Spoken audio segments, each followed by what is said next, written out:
gudoomiyaha gobolka Banaadir ahna duqa caasimada Muqdisho Cumar Maxamuud Maxamed Filish ayaa ka qayb galay ku dhawaad 500 oo arday oo ka qalin bedelatay jaamacadda SIU iyaduna halkaasi ay goobjoog ku ahaayeen mas'uuliyiin dawladeed oo duqa magaalada ugu horeeyay ardayda jaamacadda qaybahooda kala duwan kooxda Bambeyda iyo marti sharaf kale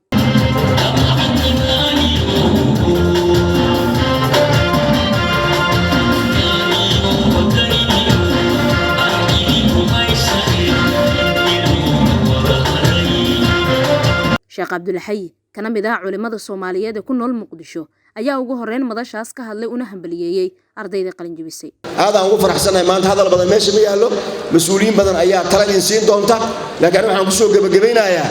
waxbarashadu ma dhamaato wadanka loo shaqeeyana runtii muhiimad weyn ayuu leeyahay waxaan xusuustaa hadda 2020 ardayda jaamacadda ka baxaysa yani gadaal taariikhda markaan u akhriyo ani dugsiga sare waxaan ka baxay 30 sano ka hor Cumar Maxamuud Maxamed Filish gudoomiyaha gobolka Banaadir ahna duqa caasimada Muqdisho dhankiisa ardayda ayuu la hadlay isagoo ugu hambalyeeyay maalintooda farxadeed isla markaana ku yiri anigu boqodayda waxaan ka mid ahaa ardaydii hore ugu baxday jaamacadda SIU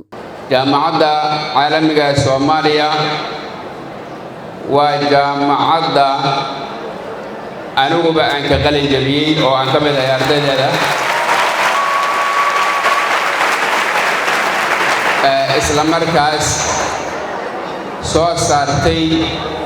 kaadirin badan mas'uuliyiin badan oo hadda xilal ka haya dawladda iyo kuwa hore uga soo qabtay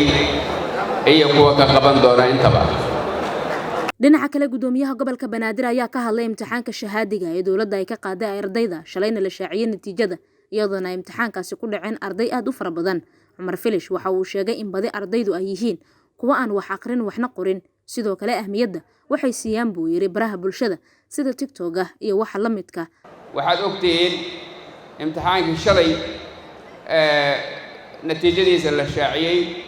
ee dugsiga sare nambarka arday ee ka dhacday waad ogtiin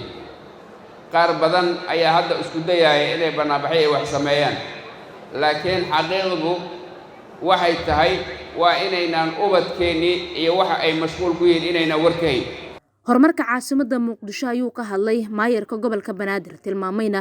in ay wadaan qorshooyin badan qaybna ka dhisidda wadooyinka xamar waxaan ku mashquulsanahay maalmahan